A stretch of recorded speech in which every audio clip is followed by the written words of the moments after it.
Oh my goodness gracious! It's been a couple fucking days. It's been a couple of weeks, bro. Let me give you guys a glimpse into life. I had a complete mental collapse and rebuild. It was fucking tight. Calvin went on vacation, got food poisoning like a bitch. Oh, He lost 20 pounds and a beard. He looks incredible if you're not watching the YouTube. Like, I can see his fucking pectoral muscles. Not to like sexually idolize you, Calvin, but like I told Calvin earlier when we got in our chat room, guys, today Calvin looks like a mix of Antonio Banderas and Ricky Martin. I like it. Those guys are hot, dude. Yeah. Like, you're not hurting my feelings. Yeah, like if we sent you back in time so that J-Lo could meet you instead of A-Rod, I think it would have been. I think it would have been done. Sorry, Katie, if you hear this. But here's the thing, though. J-Lo would be like, "Let's go." Like, excuse me. Like, well, where's Selma Hayek? Where's Selena? Like, excuse me. Get out of the way. Yeah, it's like Jenny from the block. Go back, dude. Go. I'm sorry, but I like my Selenas and my Selma Hayeks. Okay. Excuse me. That's fine. Well, anyways, another episode of Pex Pals. Do it, Calvin. Do it. The Pex Pals Apex Legends podcast for the mediocre gamer. My name is CowVan. And my name is JoelCupcake. And let me tell you, we're going to roll right into Weapon of the Week because this week, Calvin, and well, technically it's been 2 weeks since our last episode, I have gotten more mediocre. Let me tell you, I don't know what is going on with like the little tiny weapon tweaks, or maybe it's being back on World's Edge, but I have regressed. My KD has gone down, and my weapon of the week is the EVA 8 because it's the only fucking weapon I can kill anyone with. That's hilarious. Dude, the best game I have had since the new season started was the one I sent you the clip of winning at like 2 a.m. the other night with 2 of my buddies. We did a ranked game. I used the EVA 8 and the Mozambique the entire game. And that was the highest score I have attained in ranked since the new season started.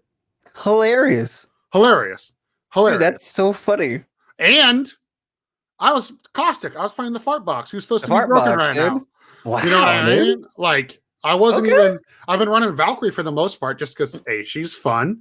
B, her voice lines are fucking hilarious. She's great. C, I now understand why all those Horizon players I trashed played Horizon, because that lateral movement is a thing of beauty. You know what I mean? It really is. It really just like Lifeline's Lifeline Octane speed boost is incredible for linear movement. You know, Valkyrie for having I just said linear. For horizontal movement. It's all good. Listen, guys, Calvin's the smart one. I'm the pretty one. If you haven't figured linear that is out. right, though. Linear is right because it's the line. Yeah, I mean, you didn't say anything wrong. You didn't say anything wrong. Maybe I should have said vertical, but whatever. Who cares? It's okay. You know, you guys don't listen to us because we're well, Calvin's smart. You don't listen to me because I'm smart. Anyways, my weapon of the week, Calvin, is the EVA 8. It's reliable. I think the ADS time's really not that bad. I mean, dude, and I'm talking even in arenas, Calvin. Like, I'll just go max out the EVA 8 and then have a P20 with like the first sight on it. Yeah, and that's all I need. And then if the round goes long enough to get the care package, I drop the P20 for whatever's in the care package. Right, you're gonna get a gun.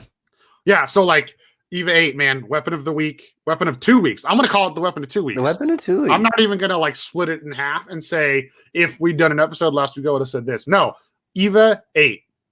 Okay. Get on it. I dig it. What about you, my friend?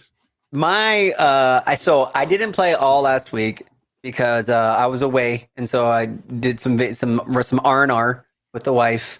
And then at the end, sorry, ladies, he is married. At the end of the vacation, I got some terrible food poisoning. I think it was like a mixture of like food poisoning and like heat exhaustion. And so like I was just done. And like today is probably like the first day I feel like 100%. But which is why we waited so long to do an episode. Yes, I'm courteous of my co-host here. I appreciate it. Although I will say you're not being courteous to me. I got no point out or compliment on doing another Rogue episode from you today. Listen, man, whenever the Rogue comes out, I like to keep it to myself. You know what I'm saying? Oh, okay. Sorry. Anyway, so I have been playing a couple of days this week. And my weapon of the week right now, the flavor of the week is the alternator. And I think simply because it's like the gun that I've just been finding the most. But I noticed that when I was switching to the 301, I was doing my general, performance that I can do with the 301. But for finishing fights, the alternator was just doing it for me. I don't know what it was, but that's been my gun, man. It's been my gun. It's you find it everywhere. It's good in a pinch. It's getting. I don't know. I think with that little damage like the 1 tick damage that they gave it, I think it does pretty good at even like close-ish. Well, I mean, so close range, it's great, right? But when you start to even get to like a little bit of mid range, the alternator still does the really good job. It has a hard bullet drop, but like it still does a good job. Yeah. I think it competes with the 99. Like 99, obviously up close 99 is gonna win, but when you start to go out, the 99 has like a huge damage drop off, and the alternator does too. But I think because the alternator shoots so much slower, you're able to track people a little bit better when they're kind of like running away from you or running around. That's what I was gonna say. In the previous episodes, we've had our lovely debate about the Spitfire, know, and you said that that's one of the reasons why that gun is so powerful, not because you have the slow fire rate and the high number of bullets, you can adjust your aim.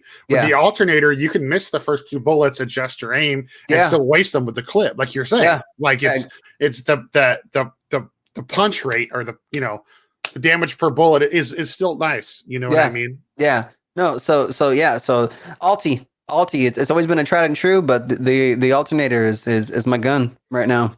And you know what's funny about that is that was my gun. I can't pick it up right now. Really? That was the number 1 gun I used last season. Remember we talked about this? That's right. That and the Havoc were my go-to last season. And I couldn't kill a fucking AFK target with the alternator right now. I don't know what's going on with me. I don't comprehend, dude.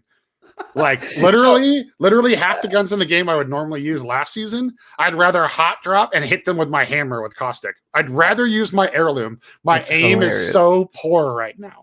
Like Before we get into our first topic of the day, I did have a note. I was messaged by at Taco Bell Vibes on Twitter, and he said to me, like, and so this is open for everybody, guys.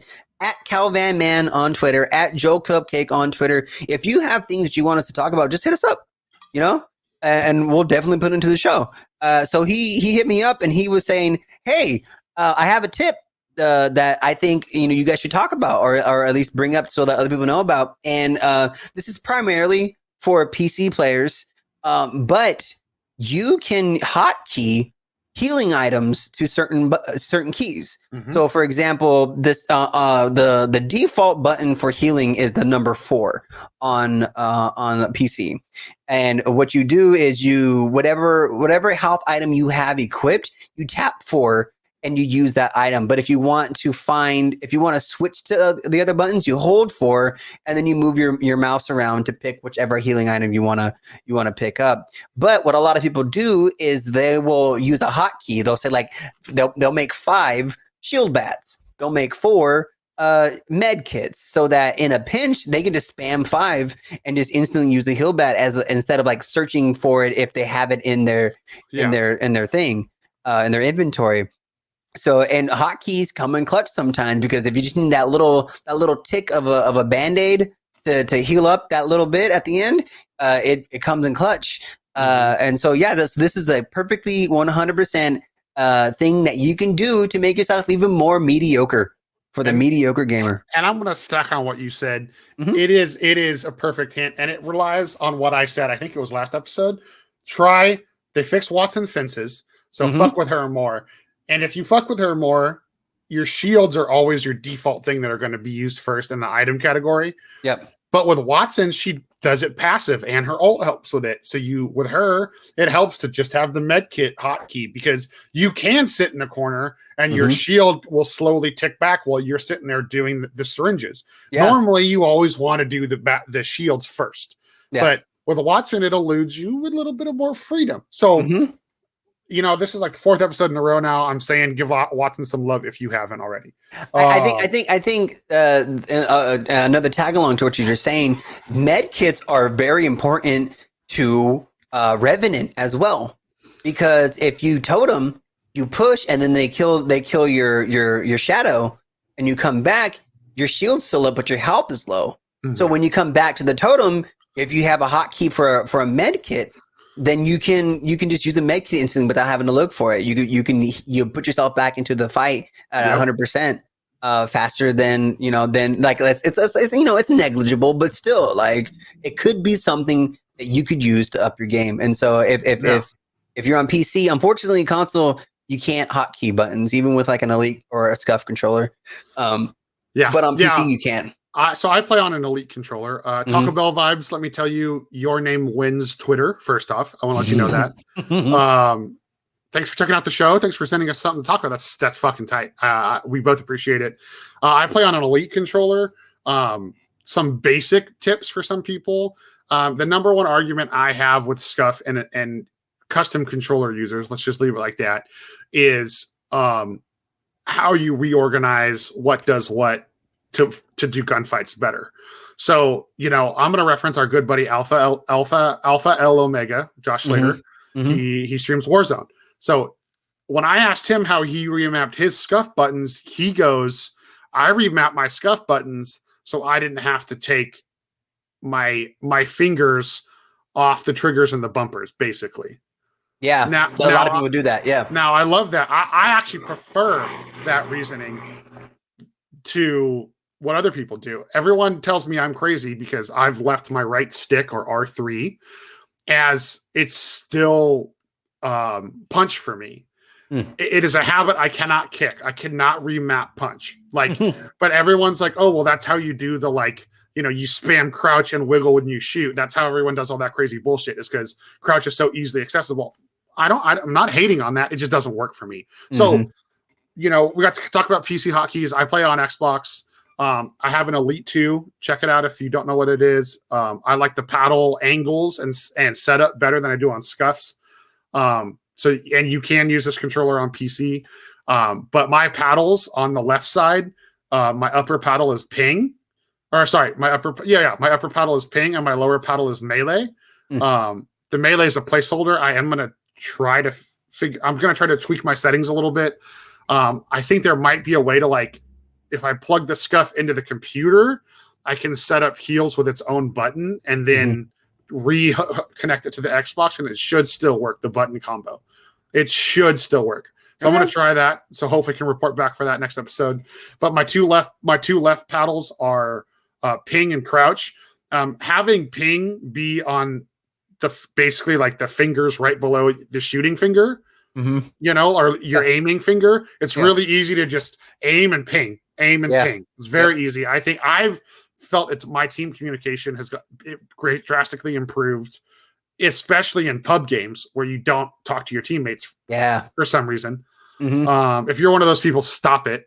But you can ping, and then my right two buttons are the top button. The top paddle is use item, so I can heal that way too. And the bottom one is actually crouch and slide. So when I run, I can literally go and I just tap and pull the way I want to go. I've been a really big fan of the move of you pre-fire the Havoc because you have the charge up and you slide around a corner. So I'm able to turn and just hit the slide button and then just aim. Because the hard part for me is the wiggle and the repeat crouch. But I can wiggle all day, baby. You know what I mean? So or strafe. Sorry, for those of you that don't understand what I mean by wiggle and aren't watching my hand movements on YouTube. I can strafe all day. So, that's how I do my quote unquote hotkeys. I think crouch on the bottom is something everyone should check out. I think ping being on the paddles is extremely underrated. I know a lot of people that play like Call of Duty and stuff. They put it's like how you would put grenade down there, because pinging is you're always doing up there, and I hate it because a lot of people I know are able to use their pointer and middle fingers. I don't do that for my shooting hand because I'm right hand dominant. I use the pointer finger for everything. So I can't, it's hard for me to ping in the middle of shooting. That's why I just switched it to the other hand. Boom, makes it so easy. Right. Yeah. I don't have to stop pulling the trigger. Again, some people are able to use both, 2 fingers at a time on those paddles and bumpers and whatnot. Right. I'm not. So those are my hotkeys. Check it out. That's dope. Yeah, Check it out. I didn't make very much changes to the thing. I'm a guy who uses left control for my crouch and my slide. Yeah, I didn't really make any. I moved my melee button to a thumb button on my mouse. Like that's it. I'm a weirdo, dude. I'm a fucking weirdo. My DPI. That's how your brain works. You know what I mean? Right. Well. Here's the thing. This is why I'm a weirdo. So my DPI is 1300, which is like kind of medium. And so most of the pros they play at like 800 or even like 700. Some of them. And the reason why they do that is because they use full move at the elbow movements when they aim. So that's why when you watch streamers and they're like, it's not because they're fucking good. It's because the DPI is so fucking low. In order to make any movements, they have to make drastic movements as opposed to moving slight movements with your wrist when you're like moving and stuff like that, right? But I can see how that's less. It's hard to be accurate with because I have that problem with some. I play like MMOs and basic shit. Yeah. And sometimes just the camera moving. With me barely moving my hand is so frustrating. So I couldn't imagine it in a shooter. So that's why they do it. They have low DPI, so they have better control, and they don't have a lot of target I don't want to say flare, but like missing the target. It's not flying off the target. They're like, I'm gonna aim here and it's gonna stop there. You know what I mean? So my DPI is normal. There's nothing wrong with that. What makes me fucking weird is in every game that I play, every single game, I do not adjust the in-game sensitivity or the field of view. And that apparently is a fucking weirdo thing. I'm the only person I know who does not go into a game and adjust any of the default settings. I play the game as it's given to you. So I respect that. I usually don't address the sensitivity. Mm-hmm. The only sensitivity that I had a big problem with in Apex, and you know this because something that you really helped teach me was to hip fire more. Yeah. So to compensate for not being smart with my hip firing, I had to turn my downsight ADS up. Mm-hmm. Or my ADS sensitivity. I don't know why I called it downside ADS. My ADS sensitivity up. Yeah. So that I brought up to 5, and then now I think I run regular sensitivity at 5, just because I needed a little bit quicker turning in some of the close range fights, and it's a little harder to be accurate on a controller. You know what I mean? All my stuff is default. I'm a weirdo. Well, I think I'm a weirdo. I think default is 3-4, right, or 4-4. I have no idea because I didn't even look. Yeah, so I play it only up until this last 2 seasons. I played it 4. I didn't touch it. I played it. I liked the flow of the game, especially that's a good sign that a game is built well when a gamer like you who's pretty good doesn't have to change his settings. That actually means the game is built well. Wait, here's the thing though, people are always they change the settings and they play better or stuff like that. I don't have the patience to fine tune games so that I play better. I can only imagine how much better I would be if I did tweak the game so that I played it just a little bit better. How much better could I possibly be? I'm not saying I'm great, but is it going to make that much of a fucking difference? It might, but I will never know because I will never change it. Yeah. Okay. So I'm going to intro this next point. I've been a good podcaster to our podcastees, and I haven't bitched about Caustic in 4 episodes. Okay.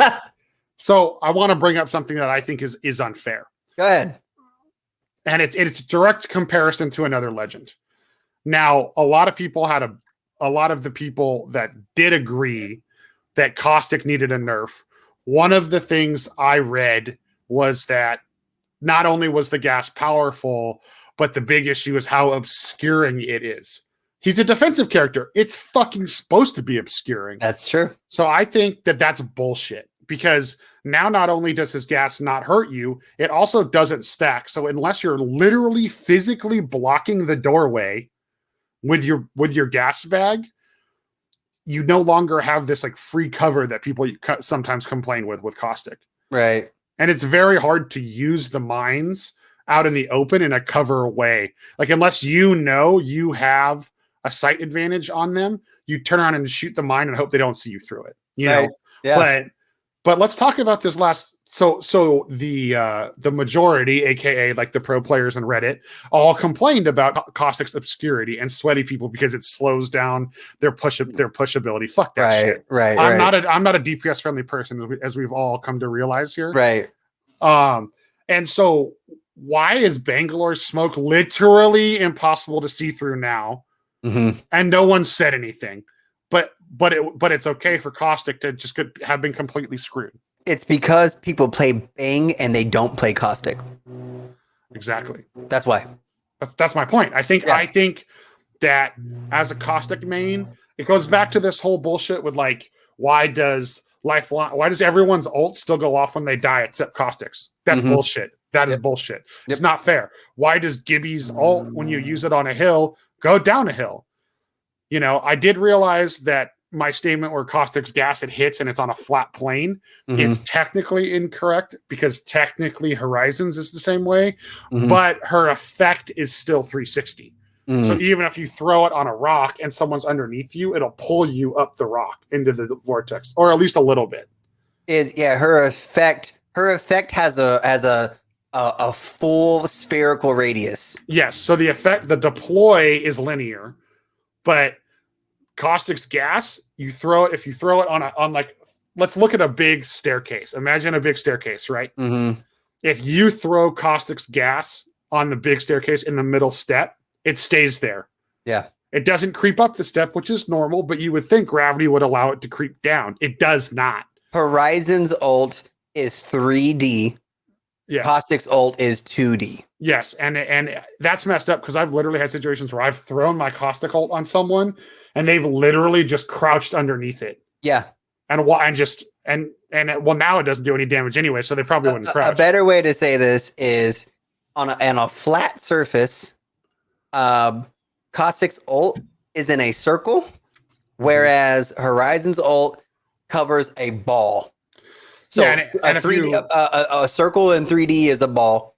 A circle in 2D is a flat circle. So just so everyone has the mind picture of it. I'm sorry, I have a math degree. No, you're fine. I'm sorry. And for us layman's people out here, for us dummies like me, a great point is like, go play Caustic, throw your ult on a hill, and then go play a game as Gibby and throw your ult on a hill and see what happens. Gibby's rockets come and hit until they hit the ground. Yeah. Even if it's on a slope. So you can get if there's a team and there's a downhill, like say you're outside a cage and you're sliding down that hill. Well, there's all those little cliffs and ledges, right? If a team's on one of those ledges and you Caustic gas them, they can literally just step down one ledge and not be affected. Yep. But you throw a Gibby ult there, they have to get out of the whole circumference of the ult, not the linear plane of it. So, that's my point. The balancing is not being fair. It's not being equal across all the legends. You know what I mean? Same with Revenant's Orb. Like, even if you throw it at a ledge, it might still affect the person underneath it. Yeah. So when his tactical ability is working better than Caustic's ultimate ability, that's them listening to the toxic player base too much. I agree. And you know what? That's actually a good way to put it.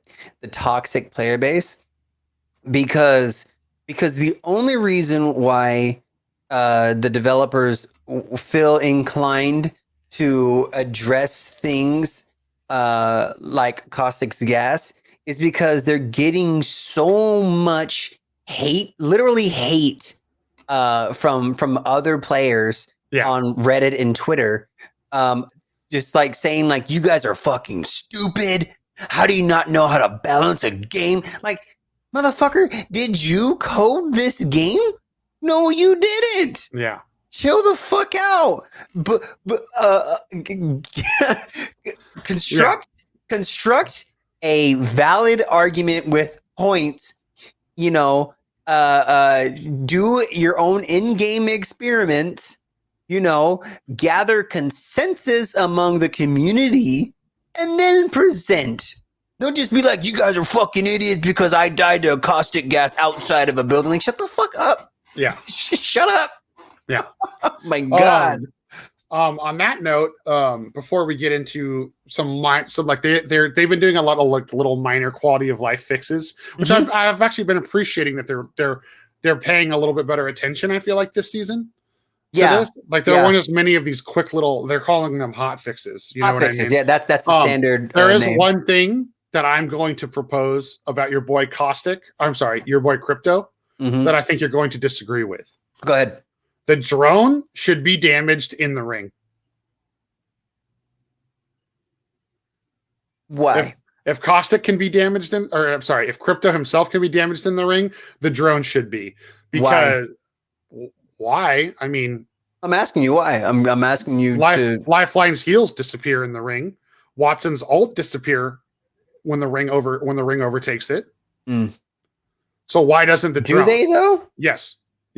If you go try to drop the Lifeline drone in the ring, Lifeline drone does disappear. It does. But the Watson ult, it is also true. It will get broken by the ring. Even if I'm wrong about that, the fact is, had a game. There's no continuity, is what you're saying. There's no continuity, but it provides an unfair advantage because the Bloodhound, to see somebody coming in the ring, if you decide to be a shitty camping the ring team, the Bloodhound can't scan very far.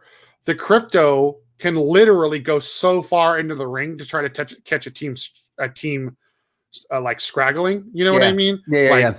We got caught outside the ring the other day, tried to Valkyrie ult out, and they had so much time because they had the ring positioning and the drone was able to watch where we were going, that I got my Valkyrie ult up and one of us just got sniped in the head while we were waiting to take off. Wow. And then the other two, they did the Octane Crypto thing.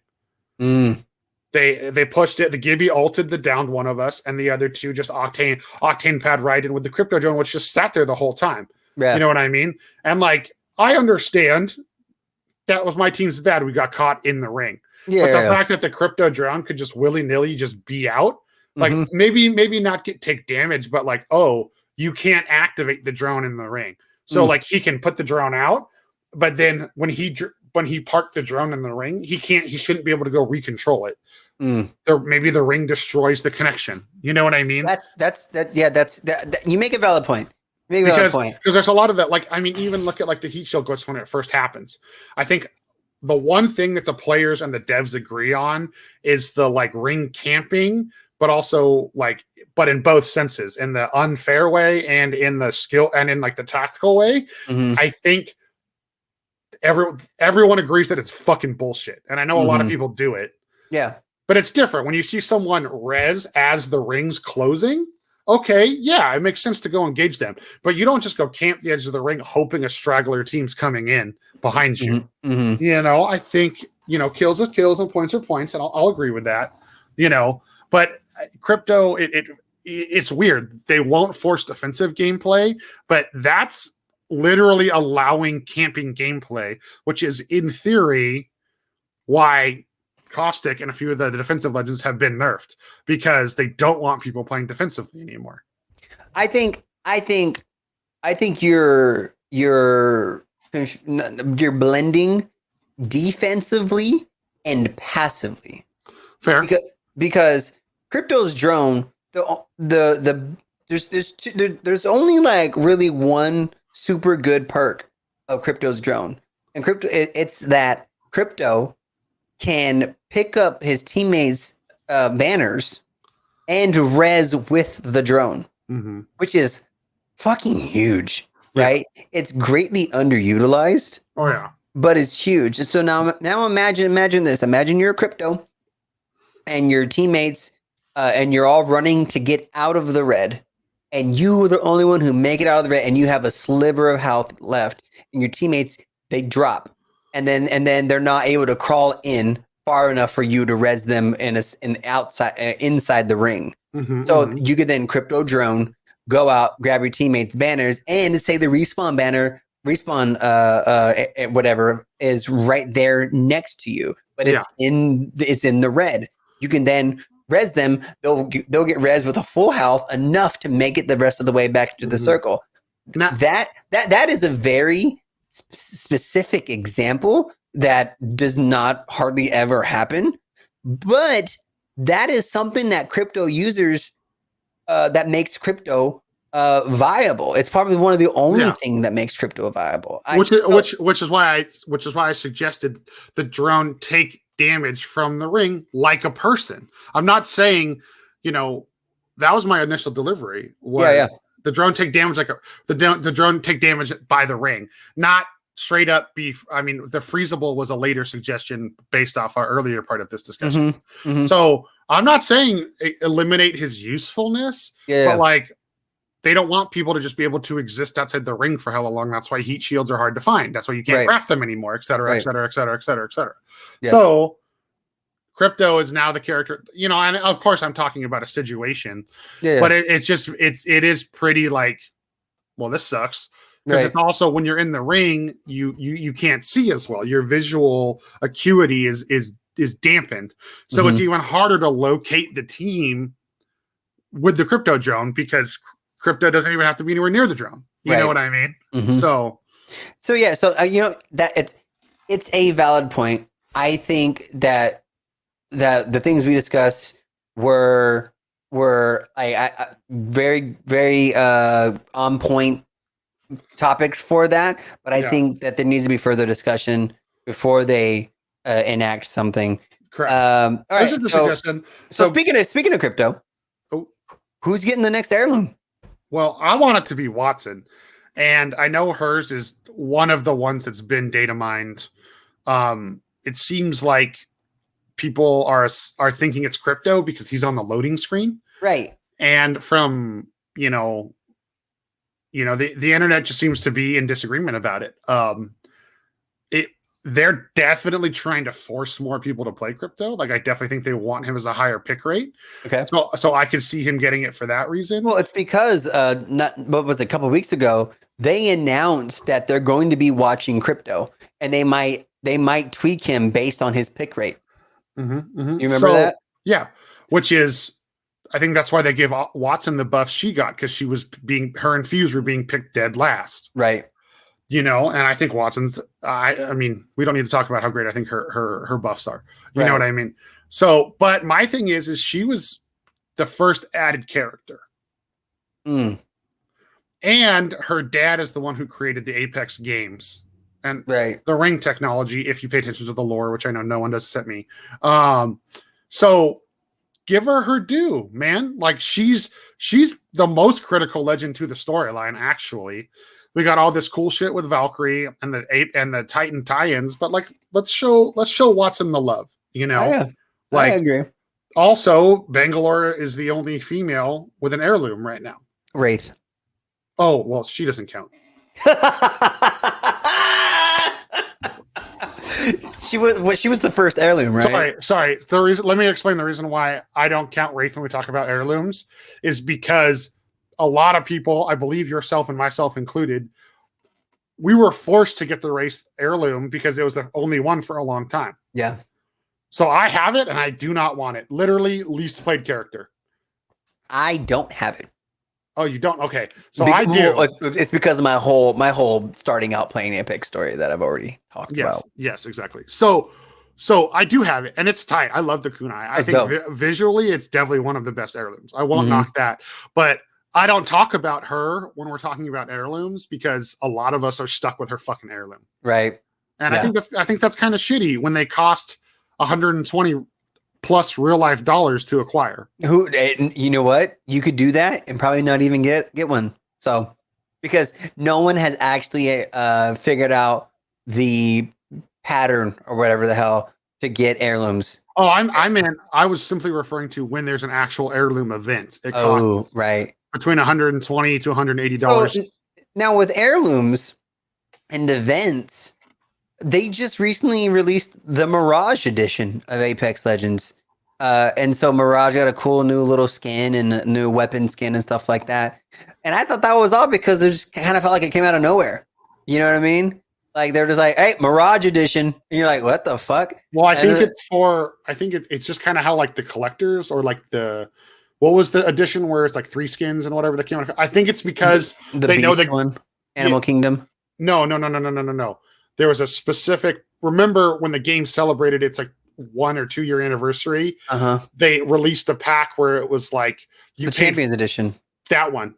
Yeah. Because they're driving more people to the game. So if somebody wants to play Mirage, they want you to buy that version because you get the Mirage unlock and all the skins and shit. Well, yeah, I know that's why they're doing it, but it just felt like weird. They're like, "Oh, here you go," you know, and like, nobody was talking about Mirage, you know, like nobody was. Nobody still is, even after our last episode. Right, exactly. So, so I don't know. I still think it's either gonna be Crypto or Watson, just based on the way the characters are laid out in the player selection screen, the character selection screen. So I think it's still gonna be Crypto and Watson. If it's either or, even if it's not them, I don't care. Just let me catch up with the heirloom collections. You know, just so I could stop buying fucking Apex packs. Yeah. Okay. Well, speaking of the devs and things that have been done and, you know, them not refunding me for my fucking, kunai that I don't want, since our last episode, there's been 2 like hot patches, hot fixes. We kind of touched on this earlier. I think it's rad that they're doing this. I think this is how most other games operate. They do hot fixes and then big patches, once a month. So there's a bunch of stuff that's happened. I'm just going to go down the list. Watson's fences have been broken. Most people, I don't think, realize that. They were only taking the damage and not getting slowed when they ran through them. So they fixed that. There's a short input delay after using Valk's ult to prevent players from accidentally activating. And then immediately canceling the ult. Valk's ult, you can cancel it and it drops you right down to like 87% charge. Yeah. But I know, I even did this last week. I left one of our buddies, Dan, high and dry. I activated it. I thought both people were on, and I activated it again and took off with only one teammate. So I think that was good. I mean, you know what we say though. Fuck Dan. Yeah, we hate Dan, so it's fine. Arena challenge, they added leaving penalties to arenas, which I think is very good, very needed. There was a couple exploits and upgrade and things going on with like the upgrades and buying weapons that were broken. So they fixed that. They changed the hop ups for the bow check. Level 2 does have shatter caps, and then level 3 is the Deadeye. And then there was just a bunch of quality of life, like bugs and errors in arenas, because that was like really the first 2 weeks that had been out. They changed that. People have been complaining about backpacks only being in bins and not ground loot. It's been hard to find a backpack, dude. They, as of the 24th, they were supposed to fix that, and I still didn't notice a difference. But it says they fixed it. And then they said that, and then I have noticed this. They increased the spawn rates for the blue level 2 Evo armor. They did that because removing low gear loot from the loot pool and where we started with white shields, I guess the algorithm kind of inadvertently made the blue shields spawn less. To make them rarer. Yeah, so they fixed that. They temporarily increased survival XP in arenas because they wanted that to be worth more. They thought that was fairer. Yeah. And then Valkyrie can be reused in the firing range. For those of you that didn't know, they turned her off. You could go kill the dummies or your homies, and it was counting towards your overall kill count on the character. Right. Yeah, I saw that. So they fixed that. That was the 24th. The 27th, which was that yesterday? Is that today? Yep, that's yesterday. What day? I don't even know if I can do it. Doesn't Jesus matter. Christ. They fixed a couple issues for the Nintendo Switch users. I know there's not a lot of you out there, but they were being kicked from the game, from the game system due to clock manipulation. Oh Oh yeah, so the reason for that is I don't know what that actually means. So what that means is a lot of like your PC, your Xbox, your Switch, your PlayStation, they have an internal clock, and they have a server clock which they check into, like Microsoft or Sony servers and Nintendo servers. And so what people would do on their Nintendo Switch is they would set the date to like, the year 2099, and then they would go into Animal Crossing and collect all the money in the bank that had accrued over interest, and then they would reset. But a lot of people like they set their clock to 2099 and they just never changed it back. And so that was messing with the Switch talking to the Apex Legends servers, because the servers had an idea what the date was, and the Switch is telling them that they were wrong. That's actually funny, because in the actual patch notes from Respawn, it literally says, fixed an issue with Switch users being kicked from the game due to system clock manipulation. Sorry, Animal Crossing time travelers, go get your bells. It literally says that in the patch notes. I love it. And then there was like a confirmation message for purchasing a skin pack. They added that. They adjusted Valkyrie. I actually didn't realize this. Apparently, when you were shooting her her rocket volley, she used less fuel if she was floating. Which I did not know that. So they changed it so that now you're using the same fuel no matter what you're in the air for. That's good. No, I think that's completely. Yeah. I didn't notice a difference, really. Yeah. But that does make sense, because I remember the first time we talked about Valkyrie after I played her, I made the point that like your rockets deploy, it's better for you to float or be on the ground, because if you're in the air, like their trajectory gets affected by your drop rate. Yes. So it actually makes sense. This actually makes her operate more fair, in my opinion. So I love the balance. Arenas, there was some of the quests weren't tracking right. They fixed those. And then there was some flickering issue with like light effects in the lobby with certain legends on certain consoles, I guess. And then they did miscellaneous stability issues. There has definitely been a lot of like, especially PC gamers getting disconnected when we're like queued up in lobbies. So hopefully that helps that. Still nothing about the audio. That's going to be a fucking... The audio issues have returned, and I'm getting killed by octanes. And the only character that I shouldn't hear creeping up on me is Revenant, and that is it. And that is the hill. I will let this show die on that hill. That's how I agree. No, I agree. And what's funny is last night I was playing, and the circle was closing, and my friend Hammer was playing Pathfinder, and in the game Pathfinder was about to say the ring's closing or whatever the fuck he says, right? Yeah. But at the same time he said that, I hit he started to say, he goes, the ring, and I hit a stim, and then my voice line popped up, was like faster, faster, faster, and it stopped the Pathfinder audio. So I'm like, yeah, the Pathfinder audio completely stopped, and all I heard was octanes. So there it's definitely a radius issue. No, not a radius, but a precedence. Not a precedence. What's the word? Like a hierarchy of what audio was most important in the game. So there's definitely some type of level system that constitutes what audio you're hearing as the most important thing you need to be hearing. Yeah. So because according to the game, your teammates in-game banter is not as important as your character's random voice lines that they do, or intentional tactical ultimate voice lines. Yeah. So there's clearly a level system that they need to, like, I don't know how you can fix that. Yeah. But well, it's funny you bring up Pathfinder, because the reason I'm bringing up the sound issues continuing is I had a game, we were in ranked, last 5 teams, I was Valkyrie, both my teammates died, and it was closing on like what is it? The far west side of the map, it's Lava Fissure, I think, is the little lava area. Yep. There's like a jump tower in the lava and shit. Yeah. So it was closing there, and like, if you go south towards the geyser area, there's a rock cropping with 2 bins behind it. I Valkyrie ulted out of 3 teams fighting each other to behind that rock. Now I land, I heal up.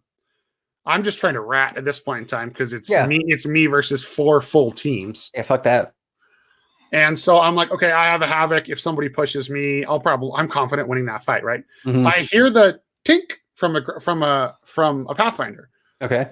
I think a Pathfinder is grappling around the mountain at me. So I'm looking up, I'm ready to fight. Like I think a Pathfinder's gonna try to get sneaky from the higher vantage point. Or right? something, yeah. That tink was a zipline being deployed to me. Okay. All three members of the team rode across the zipline without the zipline noise going off or queuing. So I'm sitting there trying to rat, prepared to fight one Pathfinder, and he shows up with a Wraith and another character. Wow. And I mean literally, they were right on top of me. So there's no, like, it's not like, oh, they came from far away, so I missed it. Like I should have, if I can hear the tink of the zipline deploying, I should be able to hear them riding the zipline. That's so funny. So it's like, yeah, no, last night we were playing and there was a team, we were like, oh, team to our left. So we started to push the left. And then the next thing I know, there was I saw all three of them down in this area. I took a lot of damage. I went back around a corner to heal. And then next thing I know, one of the Pathfinder on that team was right behind me. He was down below. I didn't hear a grapple. I didn't hear footsteps. Yep. He was right behind me because he had grappled his way up to get the flank on us. And he dropped me. And then he just grappled away.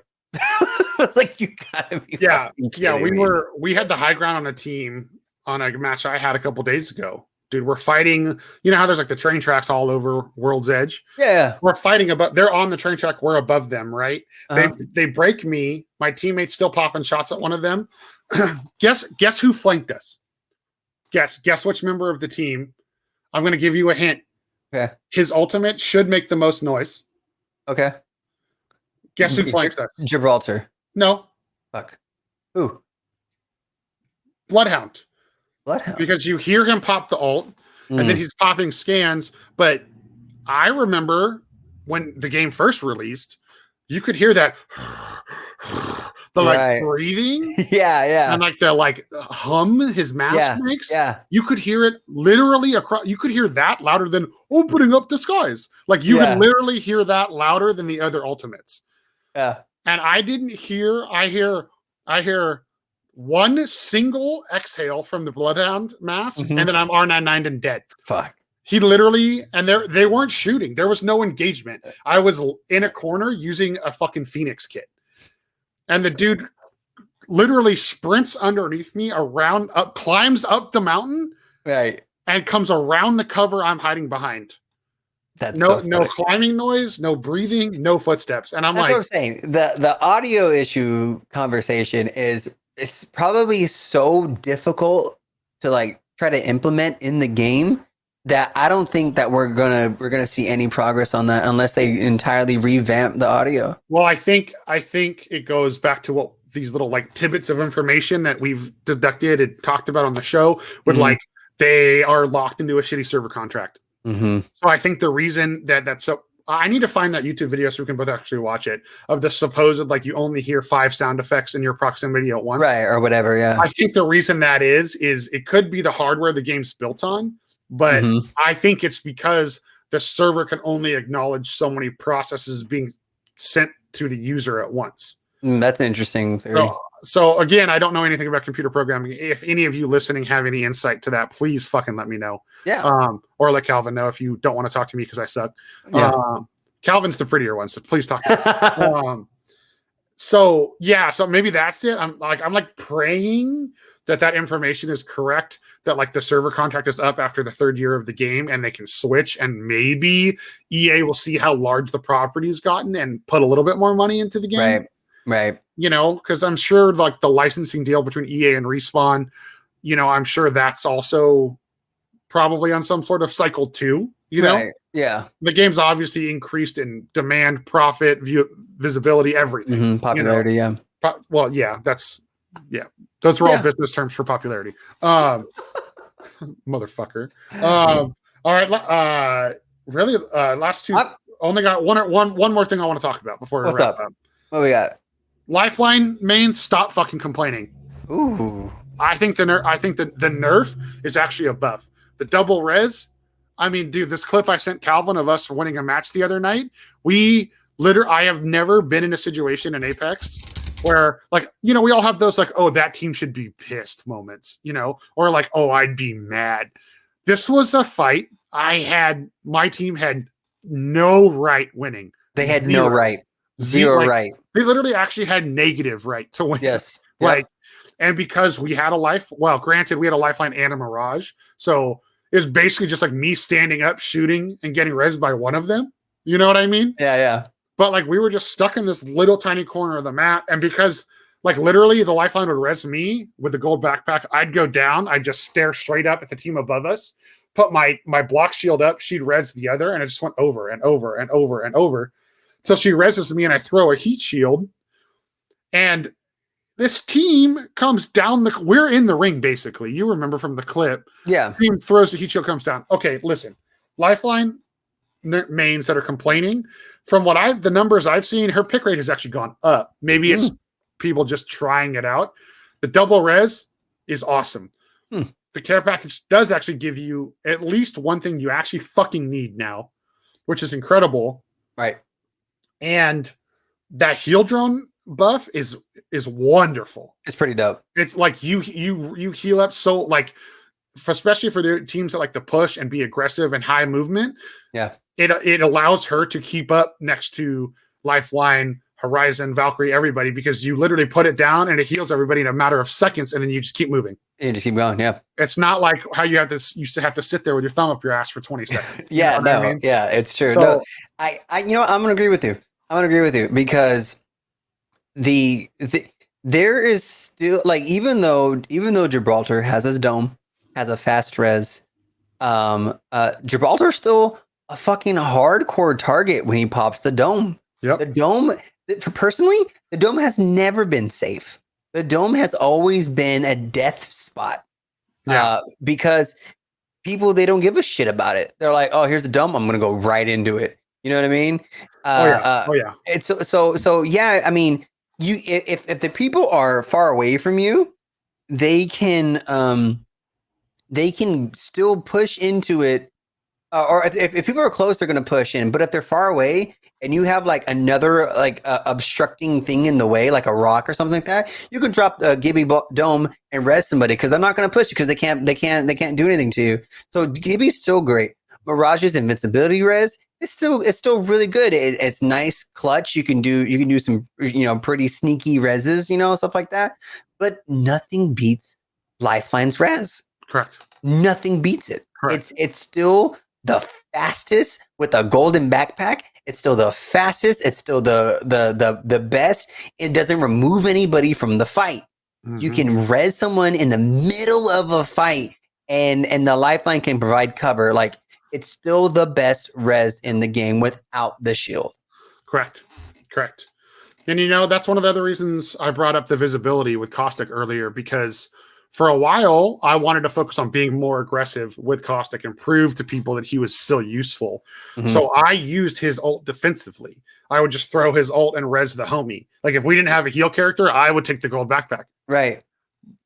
Throw my ult, res. Dude, I did that the other day. The dude didn't even have a sight on his gun. He literally had iron sights and was able to perfectly see me and the person I was resing through my ult. Right. So, that's why I brought that up earlier. So right. Lifeline obviously trumps best res, trumps everyone else. Yeah, best res in the game. That's another episode of Pex Pals. Calvin, I want to start. We discuss a lot of things here. We analyze a lot of stuff. I want some positivity going. Okay. So I'm gonna say, there's a lot of problems with Apex, especially as it grows. The player base grows. The complaining. We do a decent amount of complaining on the show. We do. So I want to end with something positive this episode. The fucking Peacekeeper is bae, and I am so glad it is out of the box. It has made me so happy. It reminds me of the first 3 seasons of the game. Hey. Like, I love that weapon. I don't pick it up every time. The Eve 8 is still my go-to, but if I'm running like a Spitty or an automatic weapon, I don't need a fast fire rate on my shotty. Right. Dude, flatline Peacekeeper, I think that's the most powerful weapon combo in the game right now. I know some people might challenge me on that, especially with that wingman headshot buff. You know what I mean? Right. But like Flatline Peacekeeper is fucking nasty, dude. So and on a positive note, I am excited that the Peacekeeper is back. Like it is I like tight. that. I like it. Okay. This I can't argue with you. Peacekeeper is a dope ass gun. It's always been, and that's why they put it in the crate in the first place. You know, it's a dope ass gun. If I am being called to add some positivity, I am. I would say I love arenas. I know I've said this before, but I love it. It usually when people add something to a game, it takes away from the game. You know, and people don't really like. I don't really care about that. Arenas was nothing but a positive addition to the game. So thank you. I know I've probably said. I think I said this last episode too, but it's fucking dope. And I am so happy that it exists because number one, it teaches you how to fight better, right? Number two, it's excellent practice before you get into the BR. I was literally about to say we haven't dropped our tip segment in a long time. That was going to be my tip: is you and I are the only people in our friend group that don't go to the firing range to warm up. Did you know that? Wait, sorry, that's not true. Waffle also doesn't. Yeah, no, I knew that. Yeah. I just go in and play like 3-4 arenas games, and I'm way more warmed up than doing a couple of hot drop games. Arenas is dope, man. I love it. You get on, you get your 3, 4, 5, 6 warm up games in. You use a couple different weapons each game to get the juices flowing, and then I just hop right into ranked. I don't need to do this whole like, oh, I need to play pubs for 2 hours so I'm ready. No, dude, go in arenas, practice it like it's the final fight in your top 2 because. Mama didn't raise no bitch, and that's it. Yeah, no. So that's my positivity for this week. I love arenas, and thank you. And you know, Calvin, I love you. Great episode. Great episode. Taco Bell vibes. I fucking love you too. I hope you. Thank you so much for reaching out to us, Taco Bell vibes. Yeah, and that goes for everybody. I said it earlier. That goes for everybody. If you guys have something you want us to talk about, if you want to know mine or Joel's opinion on some aspect of a game, hit us up. Hit us up on Twitter. I'm CowVan Man on Twitter, and my friend Joel here is at JoelCupcake. Send us a message, unsolicited. We don't give a shit. We do also have a Gmail, which Gmail. Pex Pals podcast at gmail.com. You can always email us questions or topics you want us to talk about, or hell, if you want to be a guest on the show, and you have a reason for being a guest, we don't want, let us know. Anyways, I'm JoelCupcake. I'm CowVan. This has been another episode of Pex Pals. I believe we're on episode 11. Ooh. Finally cracked them double digits, baby. I love it. All right. Everybody, don't forget, when in doubt, rat it out. Love you. Bye.